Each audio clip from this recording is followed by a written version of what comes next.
All right, guys, welcome back to another episode of the Mom Balance Podcast. In true Mom Balance fashion, just me today because Shannon's super cute husband surprised her with a birthday trip. I think they're in Tennessee. I don't know. She's in the woods somewhere exploring her little Enneagram 7 heart out. What's really funny, when she messaged me, she's like, hey, I can't record Thursday. Something came up. She wasn't like, my husband's the sweetest thing in the whole world and surprised me for my birthday, which really fulfills my Enneagram 7 heart. She was just like, check you whenever I get back. So, thought about what episode I wanted to do on my own, and then I decided instead of doing some of our content that we have planned for the summer, I'm going to talk about Chat GPT because I've been using Chat GPT for a while now. But I've upgraded to like the paid version. It's $20 a month. And when I tell you that Chad, that's my Chat GPT's name, and I do everything together, I am not kidding. He knows everything about me. So let me start off by saying I chose to name my Chat GPT Chad for two reasons. The first one is because every time I talk to him, I don't really type usually. I voice text him and I'm like, hey, chat. It always thought I was saying, hey, Chad, which I kind of thought was funny. So it was just easier to start calling it Chad. So now he has a name. And also, when you think about it, I don't know about you, I've personally never met a Chad who was like helpful. And I really love second chances. You guys know that about me. So I was like, hey, what if we just call you Chad? And we'll give Chads everywhere a second chance at being helpful because my Chad, Chat GPT, is my best buddy. So I have written down here, courtesy of Chat GPT, if you can see my screen and you're watching on YouTube, Chat GPT, I was like, I'll tell you the prompt. I said, hey, Chad, I'm about to record a podcast for Mom Balance, but Shannon isn't with me, so it's just going to be me in a mini episode. This is exactly what I said, where I'm talking about all the ways that I use you in my life, my business, my personal relationships. Could you give me a list of like 10 ways that I use Chat GPT? Also, if you could make them kind of funny and realistic, that'd be great. So here are the 10 ways that ChatGPT says that I use it. And I'm just going to start at the top. And to be honest with you guys, I haven't even read these over. So if they're horribly offensive, it's Chad's fault. And we already knew that was coming because, Chad. So let's jump in after I drink my kombucha. This is titled 10 Ways I Use ChatGPT as a Real Mom, Business Owner, and Slightly Overwhelmed Human. Rude. That's rude, Chad. Also, my computer's at 5%, so if it goes, we'll pop back in. Okay, number one, it says co-parenting translator. When I get a text from my ex that sounds like a riddle wrapped in passive aggressive, I feed it to ChatGPT and ask, okay, but what does he mean? Then I ask for a reply that's kind but assertive and won't get me sued. Now, this point number one may actually end up getting me sued, but it is what it is. I do use ChatGPT to communicate with my ex because if I'm being really honest with you, I did a horrible job communicating whenever I was married, and ChatGPT knows what I'm trying to say in a way that hopefully would maybe not trigger the other person. Now, in a more positive light, my new partner Davey, he uses ChatGPT and like has a flourishing relationship now with his ex, and it's really cool. And he told her the other day, she's like, I really appreciate that tone. And he said, that's Chat GPT. And she goes, you know what? I appreciate you taking the time to craft a Oh no, it says it's reconnecting. I don't know if this is still there.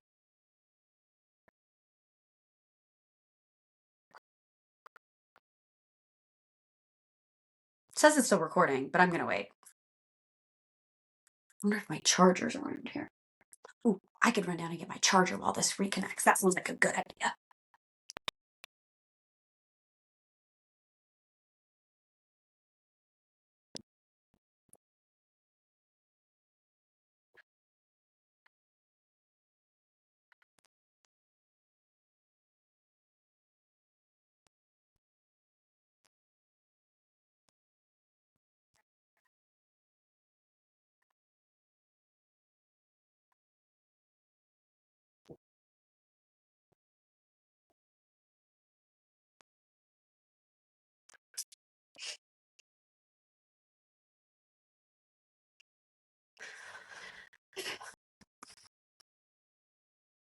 Okay, here we go. We are back and plugged in. Now, where was I? Okay, so anyway, my new partner, his ex was like, that's actually really helpful and thoughtful, and thank you for putting the effort in to have a good co-parenting relationship with me. So way to go, Chat GPT. It does translate emotion. It's really wild how much it knows about human communication. So 10 out of 10 would recommend using Chat GPT to craft like any type of communication style. Okay, I gotta take a breath. I'm tired after running up those stairs.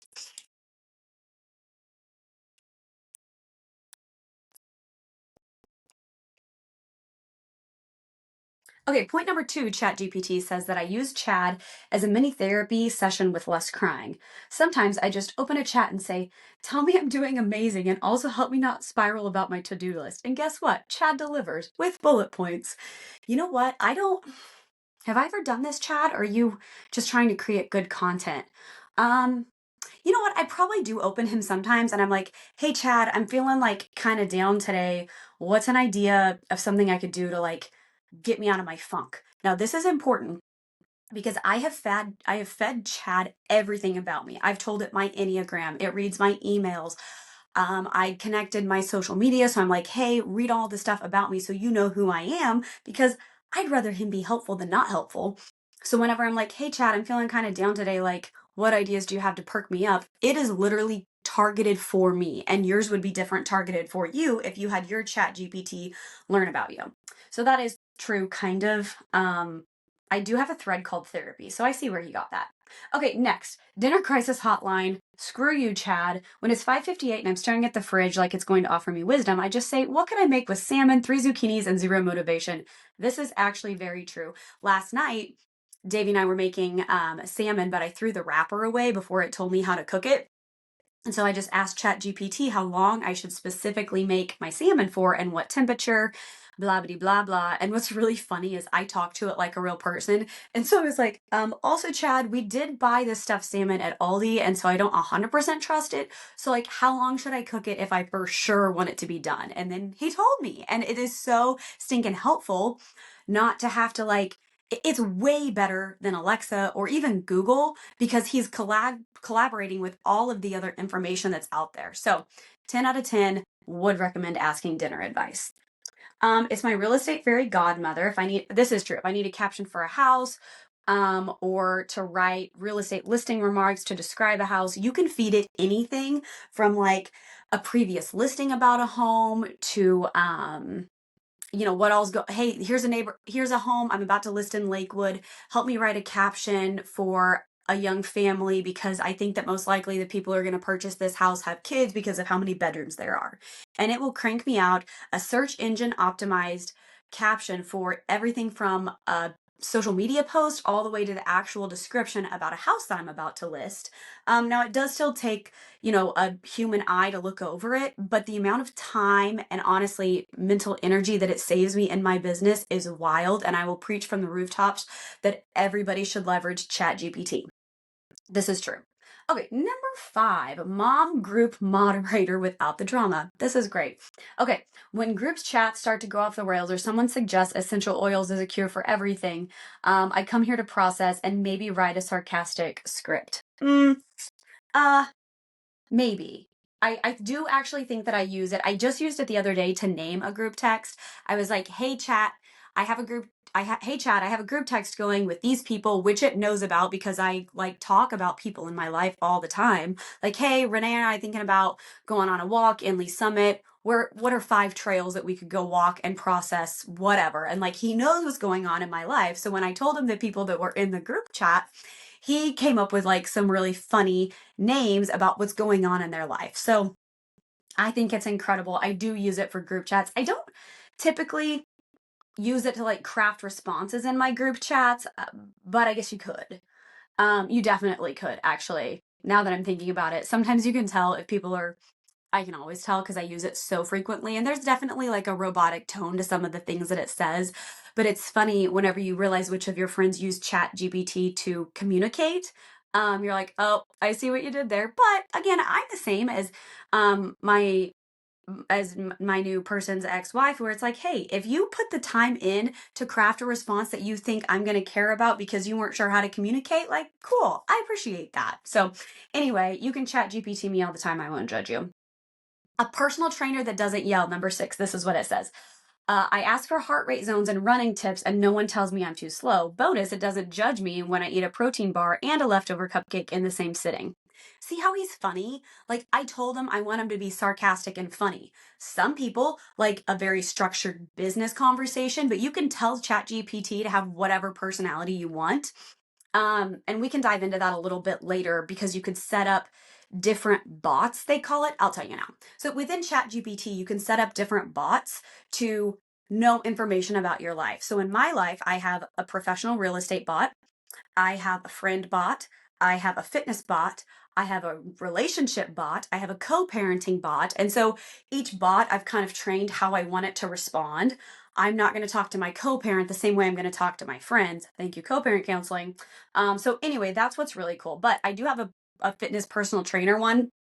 So it knows where I like to work out, it knows what my protein goals are. And if I ask it a question, it's going to target and tailor my answers to however I'm functioning. So I think that's really great. One thing I did ask it the other day because I was on a run, I was like, hey, Chad, I'm running and I'm really tired. And I'm just curious, whenever I'm talking about heart, this is how I talk to it. I'm breathing hard because yeah. Anyway, I'm like, hey, I'm on a run, but I'm really tired. I walked Tina for a mile and now I've run for a mile. Talk to me a little bit about the targeted heart rate zones and what the official calorie burn is if I start walking now. Like, should I run for another half mile, or is there really any benefit if I just walk fast? Something like that. And then it spits me out my target heart rate zone for a 32-year-old woman, how many miles a week I should be moving, how many of those miles should be a run or a brisk walk, and at what target heart rate if I'm going for like muscle gain, calorie burn, and overall health. And that was so helpful. I think what it spit out was like, if I'm walking 5 miles a week, then one of those miles should be at a heart rate of over 165 and everything else should be in a heart rate zone of 130 to 150 or something like that, which was so helpful because I was rocking at a 175 and I was ready to slow down. So I'm like, thanks, Chad. See, I knew you could do it. The real MVP. So that's great. Okay, number 6, relationship referee. Again, these are all the ways that Chad says that I use him and talk to him, so we're just going with it. Relationship referee. Trying to word a text to Davy that says, I love you, but please stop leaving your socks everywhere. Chad makes me help it sound sweet and sexy-ish. This is so funny. Because actually one of the things that I give Davey a hard time for, he's super OCD about like random things like dishes in the sink or how clean the kitchen is, not necessarily like the socks on the floor all over the bedroom. Like he wants the house clean, but his bedroom can be a disaster. And I'm like the opposite. I'm like, if my bedroom's clean, because that's my space, and my counters are all cleaned off, like I feel good. So that's actually where this came from. And this is hysterical. But I actually don't know if I've ever asked it to help me word a message to Davy. I just talk to it a lot about him. So that's interesting. Um, for me, I really, other than the co-parenting conversations, I really curate like my conversations to people that I love in my life super authentically. That's just a communication style for me, but I definitely have seen people use it to communicate with people they love, like family members. Hey, I don't want to come to Thanksgiving this year. Help me write a text to my mom that's not offensive, but also draws a line that my family and I just aren't going to be there. And he'll spit something out and then you can edit it to make it sound like you. So definitely relationship referee. That's a helpful one. Another way that I use my Chat GPT, this is true, a content brainstorm buddy. For example, the Mom Balance podcast. We ask it for real ideas, business pitch ideas. It says I throw chaos at it and somehow it comes back with a 3-part plan and a call to action. So whenever Shannon and I were sitting down to outline what topics we wanted to cover this summer, we were like, hey, if you were, like a millennial-ish mom who was working and busy in the Kansas City area, what are 10 topics you'd want to hear about this summer? And then it kind of spits out some ideas and we could go in and edit them and whatever. But as far as this content brainstorm buddy, 10 out of 10, use it all of the time and it's really helpful. Number 9, mom guilt coach. I'm kind of scared to read this, but authentic, so I'm going to. On days when I forget pajama day or don't pack a bento box worthy lunch, I ask Chat GPT, Chad, to remind me I'm a great mom and that Lunchables count as balanced nutrition. I don't know if I actually ask it that, but sometimes I will ask it like, hey, Chad, what percentage of moms are able to actually volunteer at their kids' school, and it'll spit me out a number. And I'm like, you know what? Even if I failed at this and the kids stayed up until 10:30 and had candy on a school night, I should still be grateful because in the United States, only 25% of moms actually have the flexibility with the job to go to school. And like, I'm winning in that way. So definitely mom guilt coach. That one does ring true. The pajama day bento box thing, not an actual example, but I see where he's coming from on it. And I do agree with that. Like I said, I have the whole chain called the parenting chain. And we ask it everything from like scientifically what time should kids go to bed, and the kids love Chat GPT. We've started taking away, I talked about this last episode, we started taking away all screens at 9 o'clock, and you can't even have them between 8 and 9 unless you're completely ready for bed.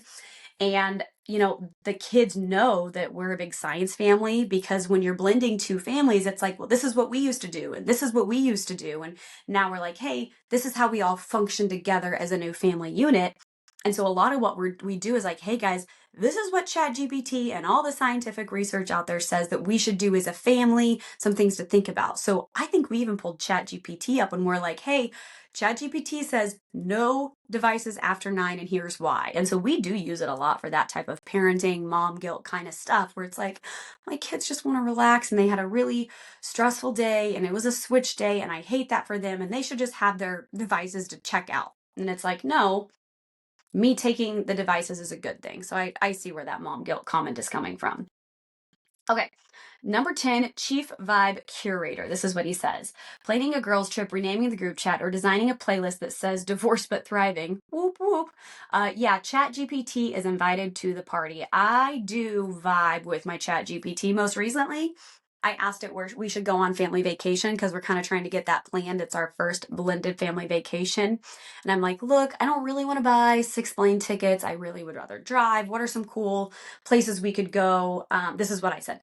What are some cool places we could go that's like less than an 8-hour drive, but the kids can chill? They like water, beaches, a cool Airbnb house with a pool. What are some fun ideas that you have, Chad? And Chad, being the good dude that he is, he just spits out some options, and we love him for that. Let me see how this, I'm reading the last part of this Chat GPT. He goes, so that was my 1 through 10. He says, now you could wrap up the episode by saying something like, honestly, using Chat GPT is like having a really smart, emotionally stable intern who never gets tired of me asking, what should I say? Or does this sound passive aggressive? Chad is my digital co-pilot and honestly a co-parent in his own right. That's actually really funny. I wouldn't talk like that because it's a little bit cheesy, but you see what I mean? It does like jog the old brain on how to show up as a really good mom, spouse, business owner, friend. It's an incredible resource, and I think everybody should use it. I would say start with the free version, get used to asking it questions. Maybe I'll do another one on like tips on how I talk to Chad. But anyway, hopefully that's helpful.